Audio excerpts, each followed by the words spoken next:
Le récit de Daoud, ses mérites et ses caractéristiques. Il est Daoud, serviteur, prophète et calife d'Allah à Baytul Maqdis. Nous avons rappelé que lorsqu'il tua Jalut, les enfants d'Israël lui portèrent de la considération et penchèrent vers lui et son pouvoir sur eux. Il arriva à Talut ce qui lui arriva et le pouvoir revint tout entier à Daoud. Allah réunit pour lui la royauté et la prophétie, et le bien de ce monde et de l'au-delà, alors qu'avant lui la royauté revenait à une tribu et la prophétie à une autre. Mais Daoud réunit lui les deux. C'est pourquoi Allah dit « Et Daoud tua Jalut ».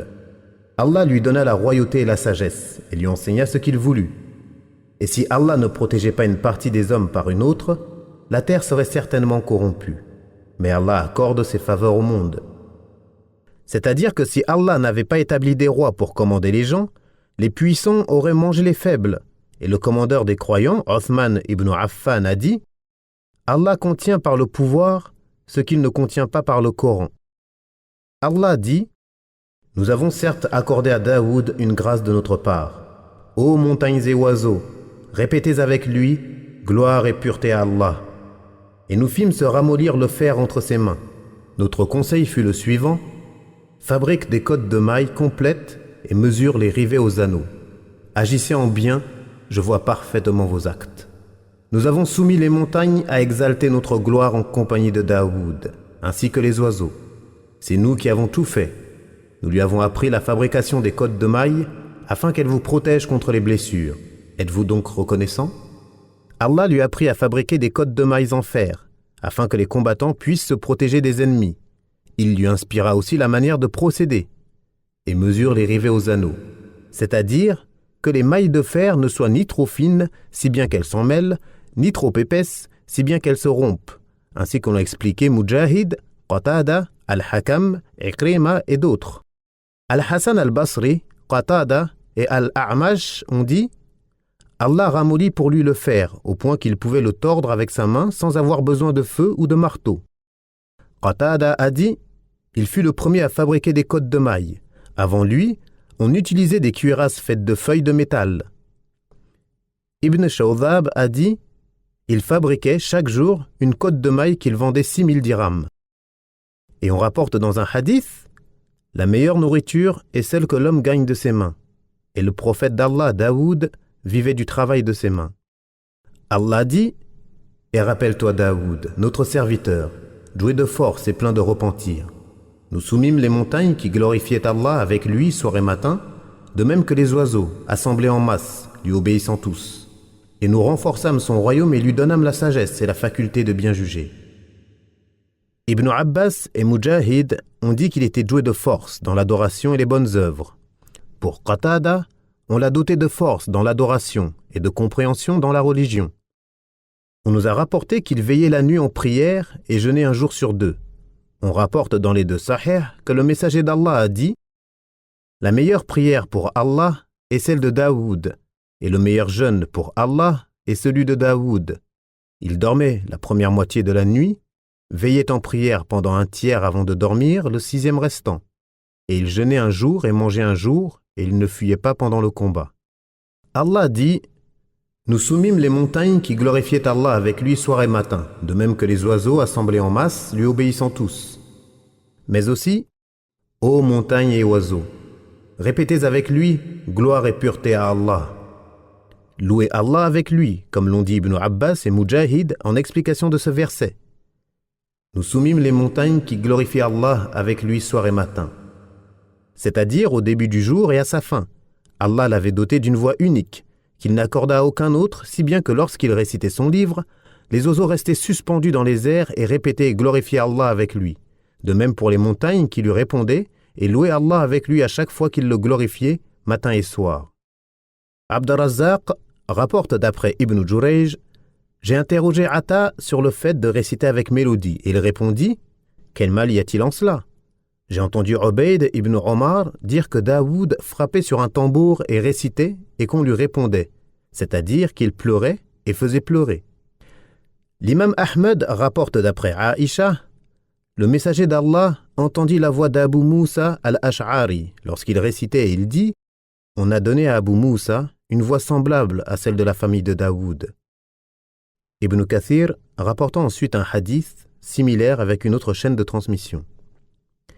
Nous avons également rapporté les propos d'Abu Uthman al-Nahdi qui dit « J'ai entendu le son du violon et de la flûte, mais je n'ai jamais entendu de voix plus belle que celle de Abu Moussa al-Ash'ari. » Et en plus de cette voix mélodieuse, il lisait rapidement son livre, Az-Zabour. Ainsi, l'imam Ahmed rapporte d'après Abu Huraira que le messager d'Allah a dit « On a rendu facile à Daoud la récitation, Coran. Ainsi, il ordonnait qu'on scelle ses montures et récitait Az-Zabour avant que cela soit terminé, et il vivait du travail de ses mains. » Dans ce hadith, le terme Coran désigne Az-Zabour, qu'Allah a fait descendre sur lui et lui a révélé. Le plus vraisemblable est que le terme authentique est « ses montures » et non « sa monture » dans d'autres versions du hadith, car Daoud était un roi qui avait une cour. Ainsi, il récitait Az-Zabour le temps qu'on scelle ses montures, ce qui est rapide, tout en le méditant et le psalmodiant d'une voix mélodieuse et avec recueillement, qu'Allah fasse ses éloges et le salue. Allah dit « Et nous avons donné à Daoud Az-Zabour. » Az-Zabour est un livre célèbre, et nous avons rapporté dans At-Tafsir qu'il fut révélé lors du mois de Ramadan.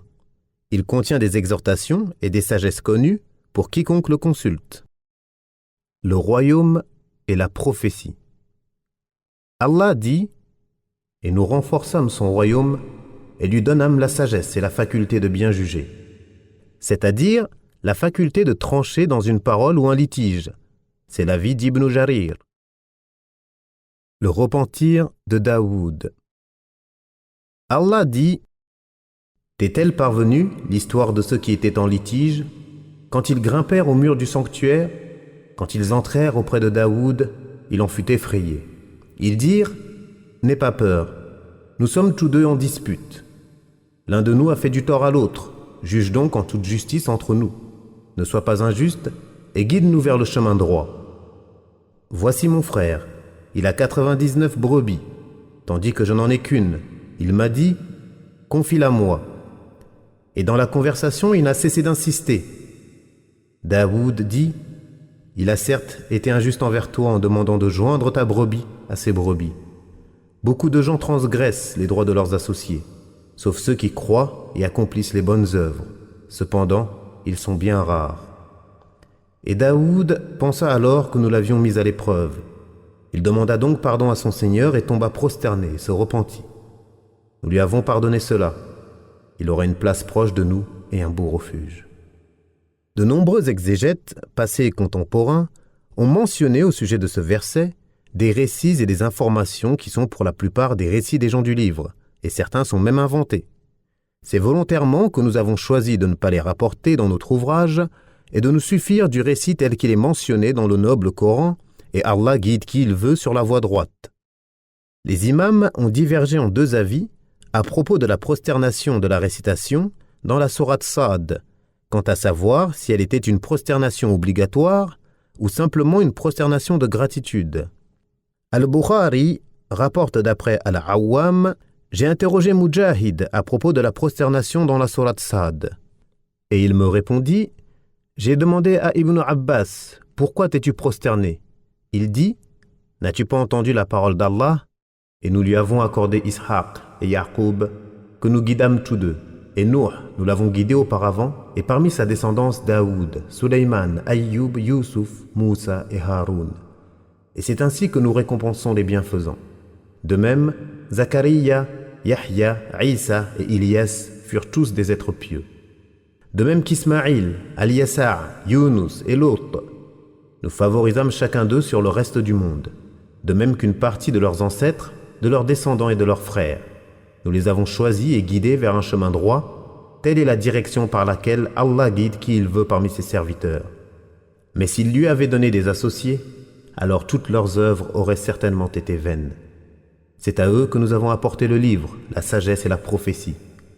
Si donc ces autres-là n'y croient pas, sache que nous avons confié ces choses à des gens qui ne les nient pas. Voilà ceux qu'Allah a guidés.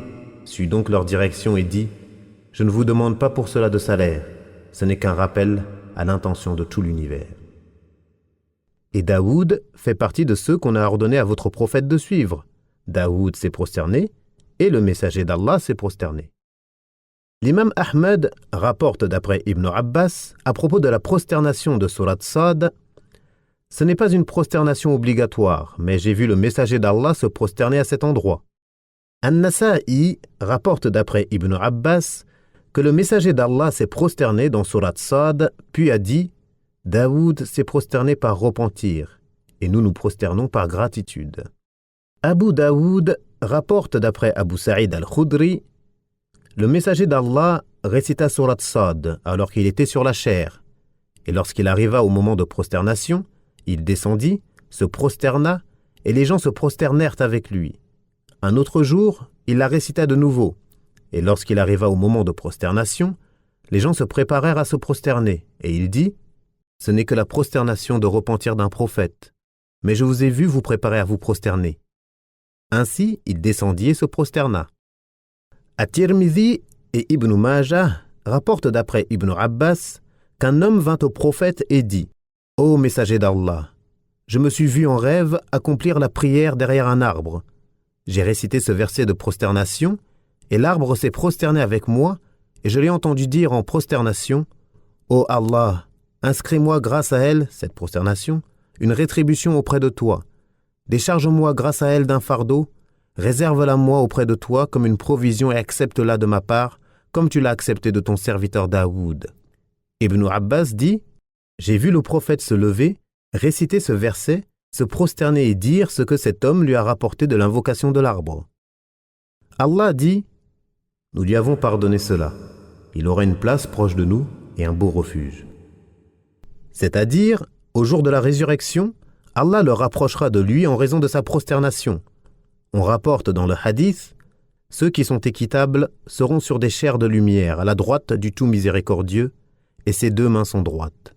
Ils sont ceux qui sont équitables dans leur famille, leur jugement et en ce qu'on leur a confié. Allah dit: Ô Daoud, nous avons fait de toi un calife sur terre. Juge donc en toute justice parmi les gens et ne suis pas la passion, sinon elle t'égarera du sentier d'Allah. Et ceux qui s'égarent du sentier d'Allah auront un dur châtiment pour avoir oublié le jour des comptes. C'est ce qu'Allah dira à Daoud, mais cela concerne tous les gouverneurs et responsables. Il leur ordonne l'équité et le suivi de la vérité révélée par Allah, et non les avis et les passions, et il a adressé un avertissement à quiconque emprunte un autre chemin et juge par autre que cela. Les mérites de Daoud. Daoud était un exemple à cette époque dans la justice et l'abondance d'actes d'adoration, si bien qu'il ne s'écoulait pas une heure du jour ou de la nuit sans que sa famille ne soit en adoration, comme Allah dit: Ô famille de Daoud, soyez par vos actes reconnaissants.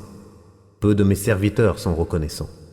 Al-Hafidh ibn Asakir a rapporté de nombreuses choses élégantes dans sa biographie de Daoud, comme ses propos: sois pour l'orphelin comme un père miséricordieux, et sache que tu ne récolteras que ce que tu sèmes.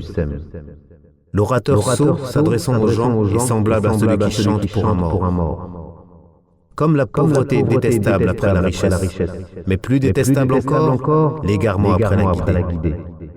Regarde ce que tu n'aimerais pas qu'on dise de toi parmi les gens, et ne le fais pas lorsque tu es seul. Ne fais pas à ton frère une promesse que tu ne pourras pas tenir, car c'est là une inimitié entre toi et lui.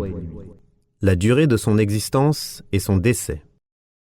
Nous avons vu dans les hadiths relatifs à la création d'Adam que lorsqu'on tira sa descendance de ses reins, il vit parmi elles les prophètes et aperçut un bel homme. Il dit: Ô Seigneur, qui est-ce? Il répondit: C'est ton fils Daoud. Quelle est la durée de son existence? 60 ans. Ô Seigneur, prolonge son existence. Non, sauf si je prends des années de la tienne. La durée de vie d'Adam était de 1000 ans, et il en céda 40 à Daoud. Lorsque son heure arriva, l'ange de la mort vint prendre son âme, mais il lui dit: Il me reste 40 ans à vivre. Il avait oublié qu'il les avait donnés à son fils Daoud.